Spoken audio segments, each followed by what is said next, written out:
Everybody at erodr who couldn't be here today, our CEO, our EVP, and the engineers and developers that are all scattered around the country and world. I'd like to thank RJI for giving us this opportunity to let erodr kind of talk in more of a school-sanctioned environment, since it's really just students at this point, and the faculty and administration isn't involved in the community. So this is something that all of you will be kind of discovering and seeing for the first time as we show you. This is Jenner, and she's been on the launch team with me developing erodr since August. So we've been working together for a really long time, and we've come a long way, and I'm really proud of what we've been able to accomplish so far. So I'm going to start by, the biggest question I get asked is, we've already got these social networks, and people like to assume that unlike technology, that social networks cannot develop and are basically, Facebook can change a little bit, Instagram can come around, but there's only going to be so many social networks that can really grab our attention and keep us engaged.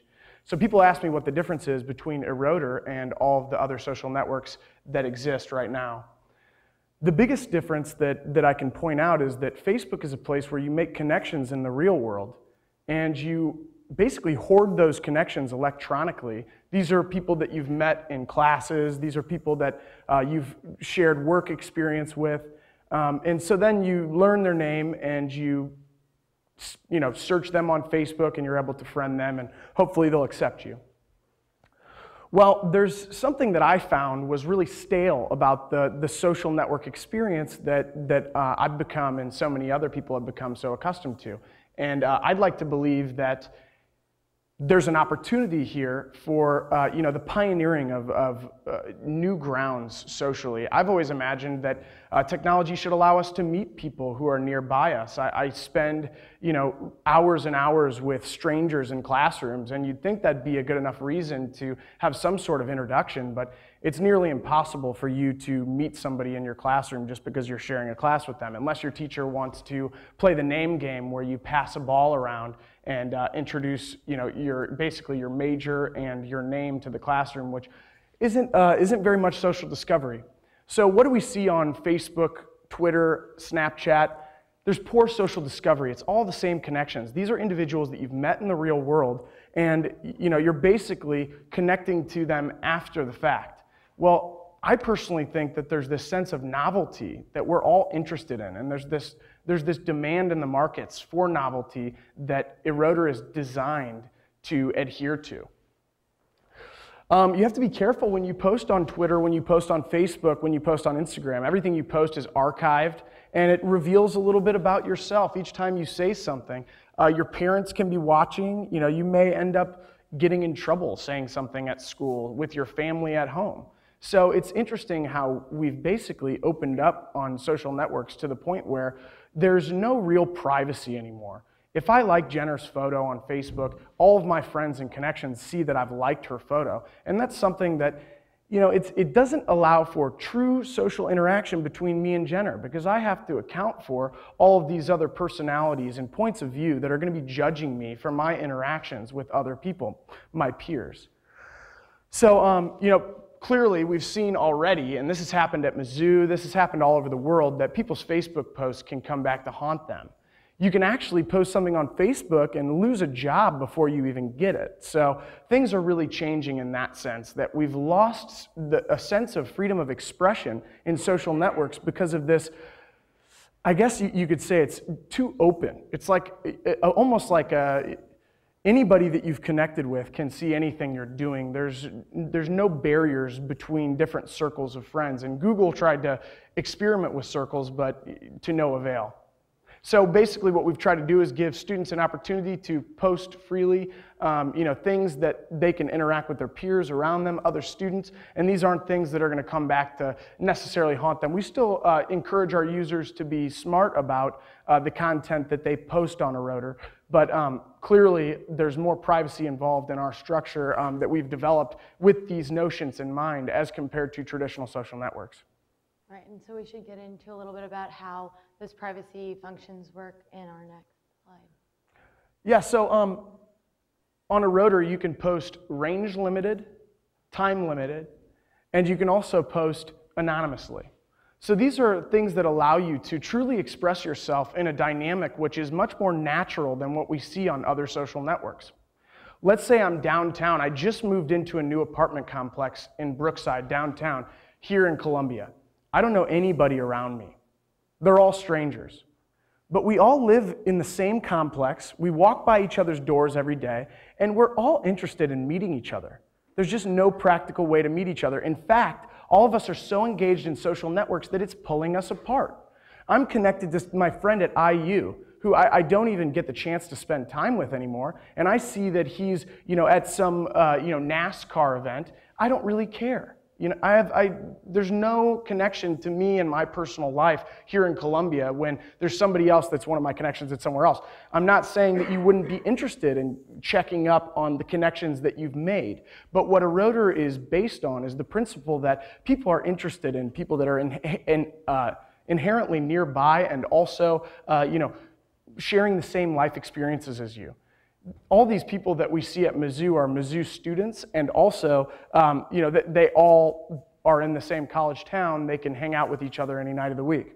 So it allows for some serious social discovery, which is what we'll talk about in a sec after we go over the basic posting preferences. These are basically the privacy preferences that allow you to create content with privacy moderations that allow you to more fully express yourself than other social networks. Sure, and so this is your posting screen, and at the top you can see you can add text, you can add photos. Anchoring, this is a special feature that erodr, since it is geolocation, it's all based on your location. Even if you travel outside of Mizzou, you can anchor back to the center of the campus. So if you're on a vacation or you're traveling away from the summer that's coming up, you can still anchor back to Mizzou to see what your friends are doing. Privacy, what Drew was just speaking of, you can do it to the general public. Say you're living in Brookside downtown and you want to meet new people, those who are around you, you can see what's on your streamer from them. Or if you want to limit your privacy settings, you can post it just to your friends. And if Drew, you want to expand a little bit about on the friends and the followers and how we're kind of redefining what friends truly mean. Yeah, so one of the things that we really wanted to experiment with was these different levels of social discovery that take place naturally, socially. So what we tried to do was, I really thought outside of the box. Instead of on Facebook, where you have to know someone's name, where you basically, it's an all or nothing approach.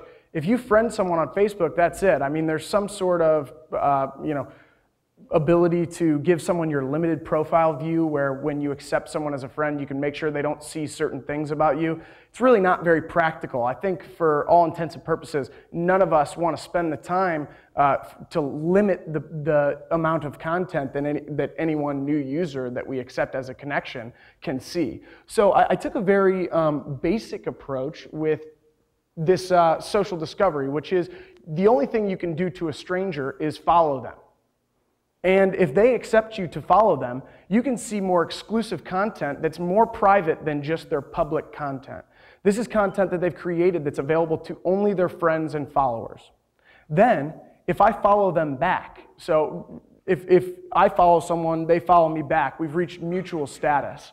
Then in the future, we're going to allow for a greater level of social discovery, which will include direct messaging between users, similar to what we saw with Tinder, where if you said you liked someone and they said they liked you, you could talk to each other.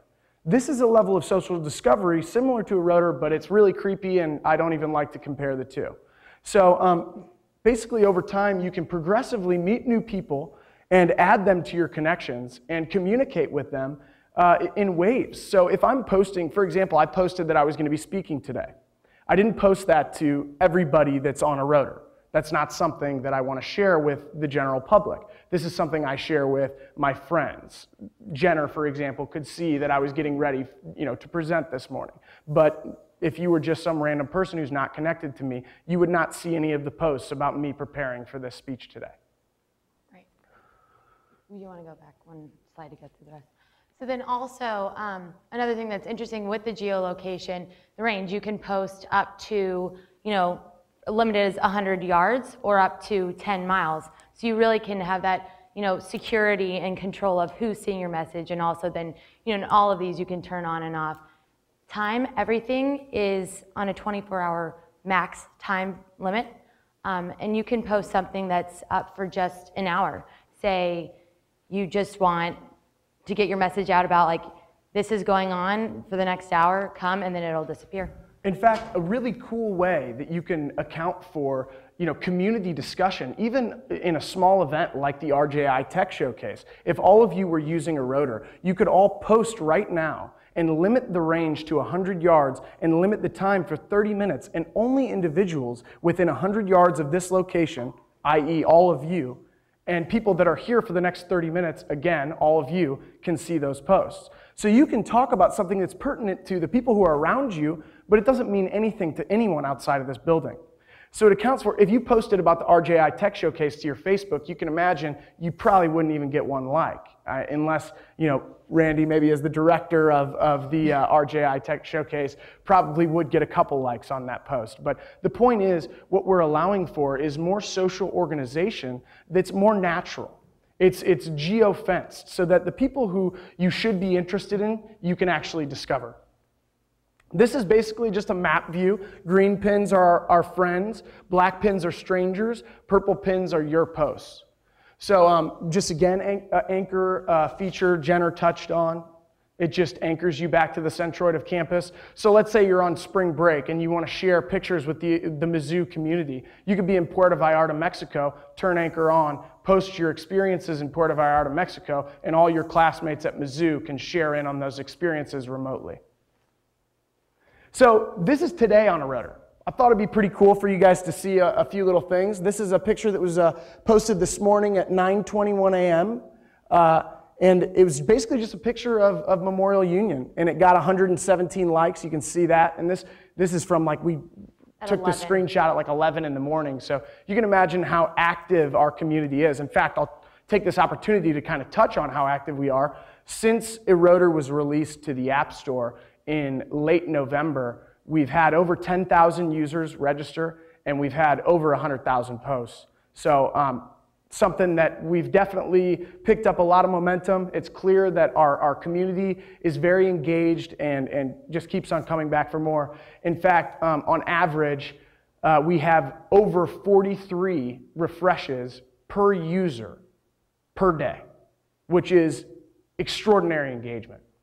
So this is cool. Actually, believe it or not, this gentleman is here right now. He's one of my classmates. He's also a personal finance major. And he just asked it. He posted publicly, who will be at RJI to listen to Drew give a presentation on erodr.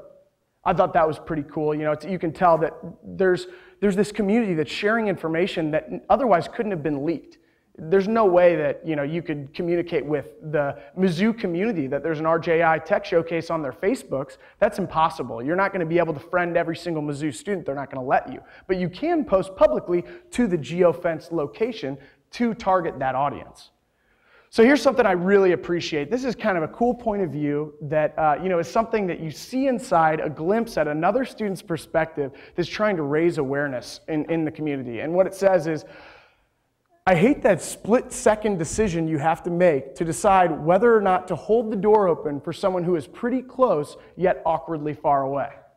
It's hilarious. This person I'm interested in now. I like this post, you can see, and now he can see me. I'm invisible. This is an aspect of erodr that I haven't talked about yet. Everyone is invisible until they post, comment, like, or follow someone. There's no public directory. You can't search someone's name. We've done that very methodically to protect your privacy. We've had a lot of complaints about it, but it's never going to change. You're never going to be able to search for someone. You're going to have to see them and interact with them publicly the same way our parents had to in the real world back in college when they had to go find their friends. We hear all those stories about how you had to be nearby. You couldn't just, hey, I'm on the other side of the state. Are we going to meet up and hang out? This is a lot more, I would say, natural compared to traditional human social experiences. We're really putting a lot of strain on social lives, the way that we're trying to engage all of it into social networks that aren't very natural. Do you want to say something about these, Jenner? Yes, and also, just this is your main streamer page. Also, another interesting aspect that erodr has in function that other social networks don't is the dislike button. Yeah. So the dislike button is obviously something that is really, it's something that no other social network has tried to touch on, and it's because it's such a negative aspect. And I'm really proud of the, basically the social engineering that we've designed behind the scenes that limits the conflict that can develop in the streamer. And it's been through a process that we like to call conflict diffusion. I wish I could talk about it more, but we're actually kind of taking way longer than we want to anyway. Here's basically a bunch of photos. erodr fills your electronic slot machine with novelty. erodr is this app that's so much more special than Facebook. Facebook, you can expect what you're going to see. You log on, and there's only so many things you can see. There is so much unbelievable stuff. This is from Snowpocalypse, as the students aptly named it. And this is a kid snowboarding behind a car on College Avenue.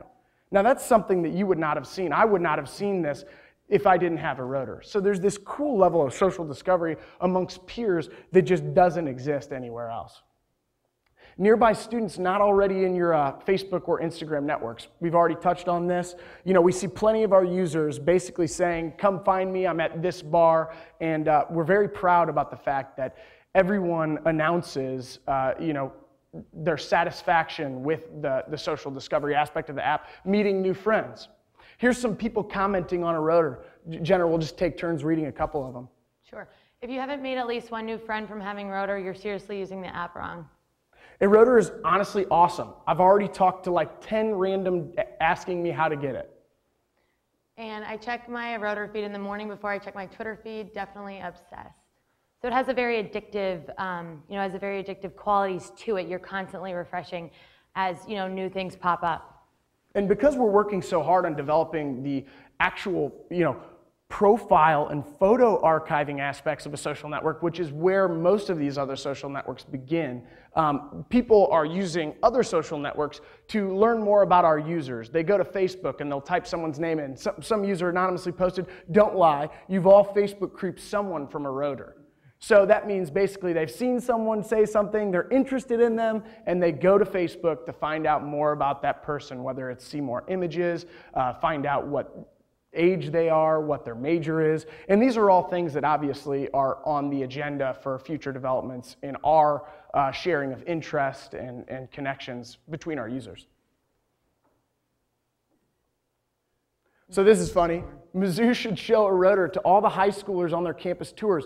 They would all commit on the spot.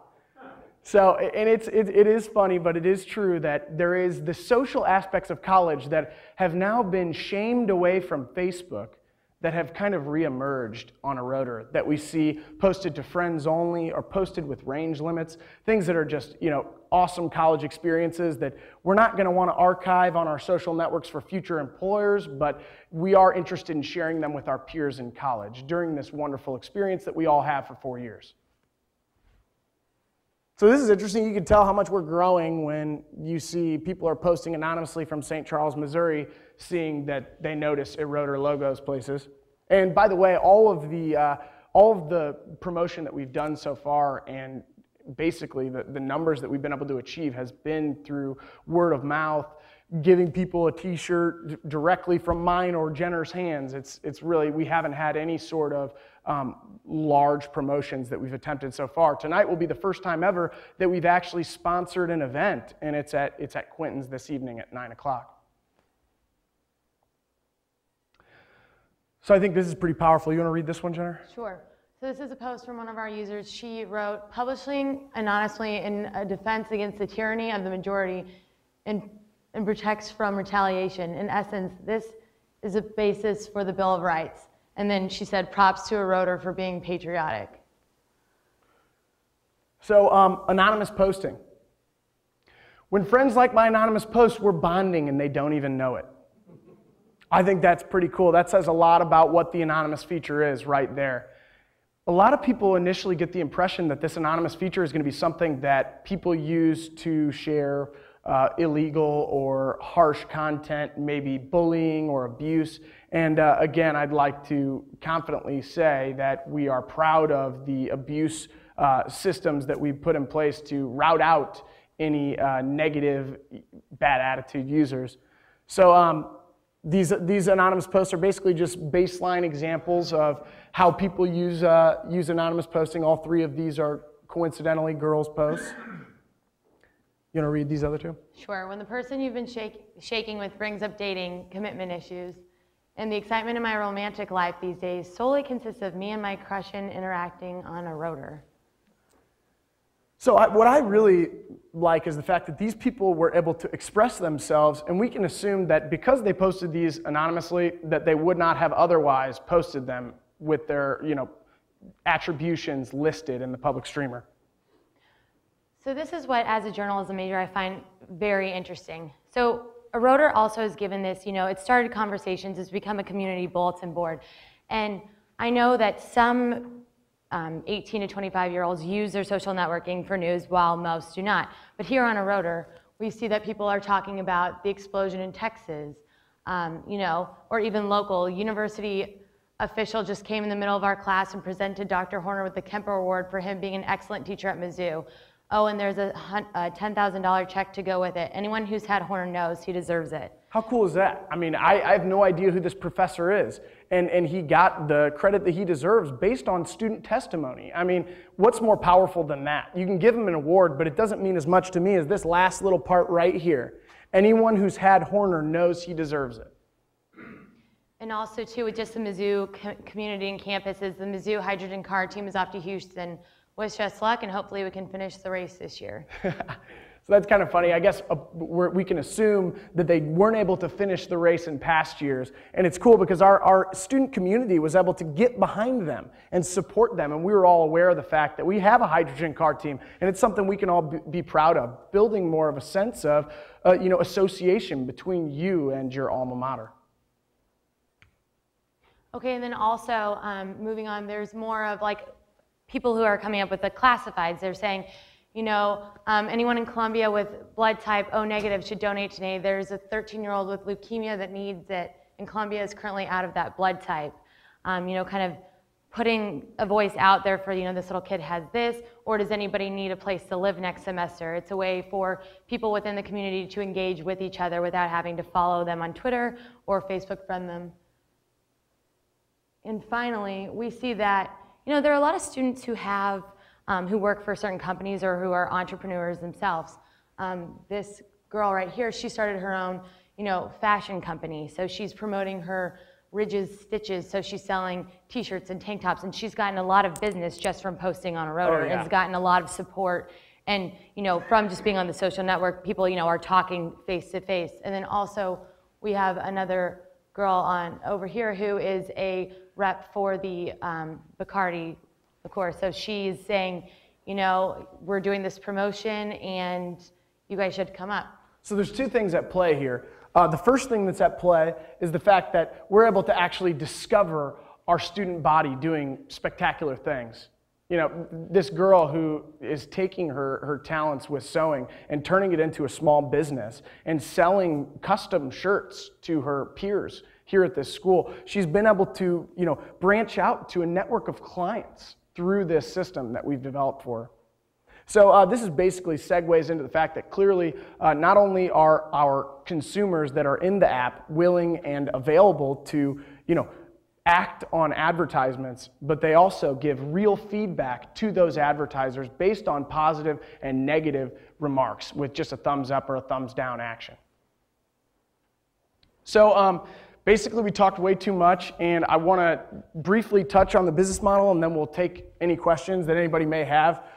Basically, the future of erodr is going to be trying to present local advertisements, perhaps from bars or any sort of specials that students may be interested in already, and presenting them in front of them in a basically time-limited sense, so that these coupons that you can redeem by liking them add you to a list at a venue, whether that be a bar or a restaurant, that 2-for-1 drink special or 50% off your dinner tonight if you like this post. You like that post, then our advertiser has a list of all the likers. All those likers can come into the location and redeem it. So in a sense, what we've done is we've allowed the advertiser to put an advertisement out there, see whether it was positively or negatively received, see whether or not there was likely going to be people redeeming that coupon, and then actually see how many people redeemed the coupon. So now I'm going to open it up for questions. You do. Could you just talk a little bit about who else is using erodr and what other schools and what you're thinking about in the next couple months? Yeah, definitely. First of all, I am the only one on the team that really, I feel like, tries to slow things down. We've got an absolute crackerjack team of all-stars, including, I'm really proud that I've had the opportunity to work with my father, who's the CEO. He's out in Silicon Valley.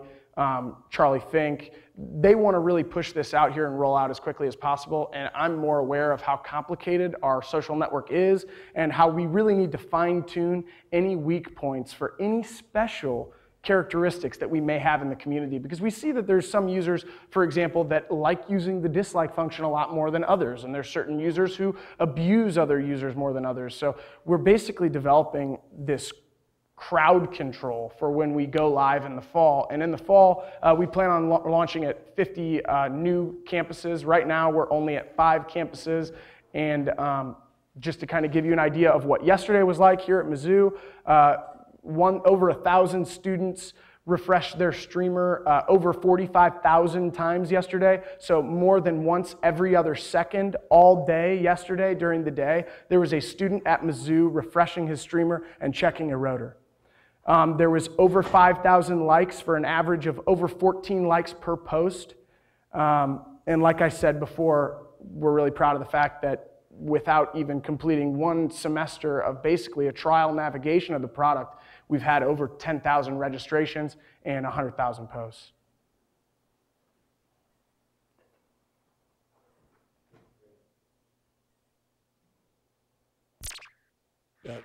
When you like somebody, does it automatically then identify you, or can you still be anonymous? You cannot be anonymous if you like a post. Okay. It gives your personal information. It's a way for people to discover each other. So that way the restaurant or the bar has a real name to apply, so that 8,000 anonymous don't show up at the front door. Yes.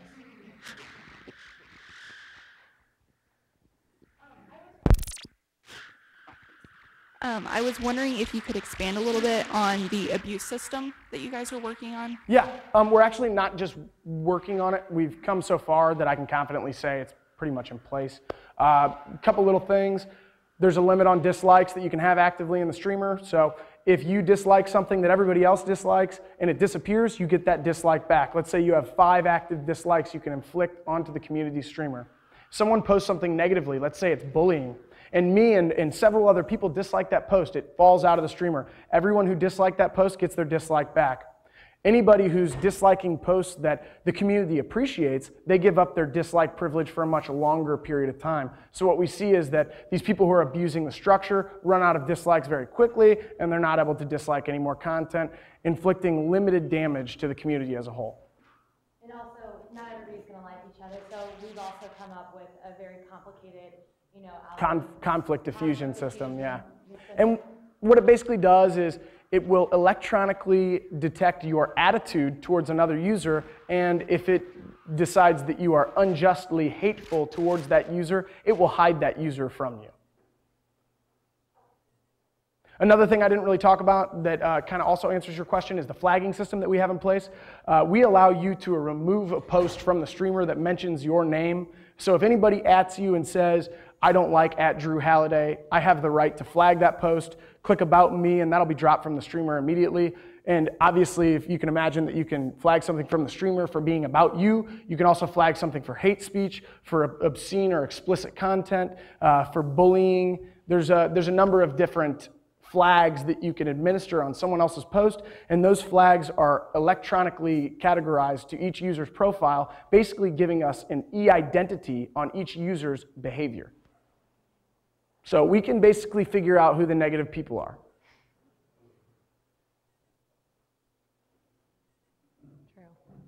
True.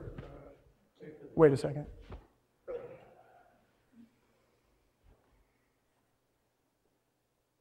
Can you go a little bit more in depth about how you came up with this idea? Like, did it just pop out of nowhere, or did your dad kind of throw it into your mind? Yeah, so that's an interesting question. And Dad, if you're watching out there right now over a live streaming video, I hope you appreciate this part. A lot of people think that I just came up with the idea and then we started moving forward with it, but it was actually not quite that simple. I've kind of always lived in the shadow of my father. I've had a lot of fun during my lifetime and maybe haven't focused on academics the same way that he did. He went to Dartmouth for undergrad and he went to Harvard to get his MBA. So basically, I spent a lot of my upperclassmen years trying to figure out how I could change, and I know this sounds so powerful, but how I could change the world.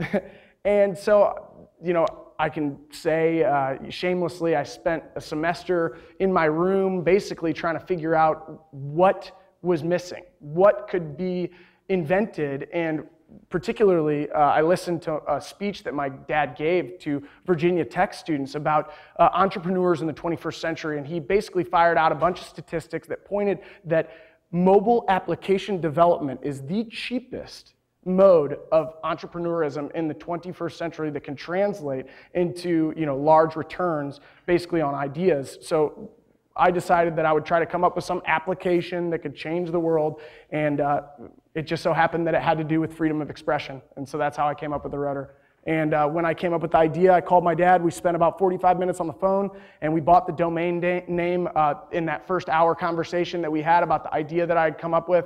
He knew it was something really special. He pitched it to a lot of basically entrepreneurs on the West Coast that he's familiar with, and everyone that's heard the idea ever since has got behind it. So I feel really empowered in that way that so many people that have so much more attention than I do have been so supportive. Do you envision moving this off of campus into other geolocations or even down to high school level? Yes, we have, and that was originally the vision. Wasn't necessarily mail.missouri.edu only structure. It just so happened that we decided to build a safe community.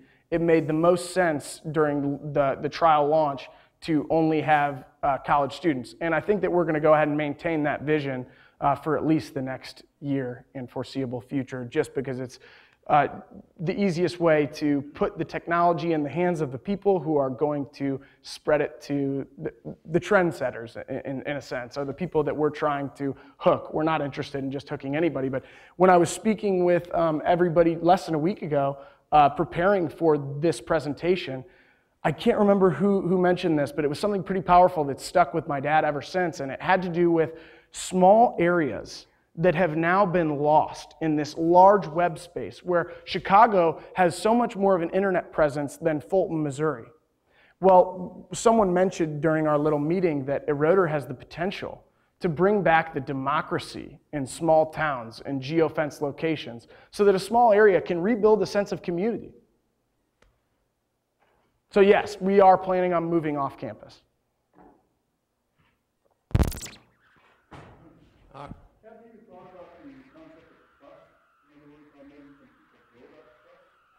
I think so. I think so. I think the way that we see that take place, and I don't know why I'm saying I think so, because I actually know so. We have community testimony that basically shows this social discovery is the term that we use for it, because it does not exist on Twitter, it does not exist on Facebook, it does not exist on Instagram. There's this potential for someone to say something so funny, to say something that is so interesting to you that they've now reached a level of novelty that you won't soon forget. And if you like a certain amount of their posts, or maybe you comment on their posts, I think the best way that I've met other people on erodr is by commenting, to give them an idea of who I am based on who they are. They post something witty, I post something witty back. So I think that there is definitely a way that people develop trust over time. I myself have met, I can't even say how many people now that, I definitely think I'm learning to trust them more based on our social discovery with each other. The same way that the more you spend time with somebody in real life, you learn to trust them. So we're allowing people to spend time with each other electronically, even though they don't necessarily know each other.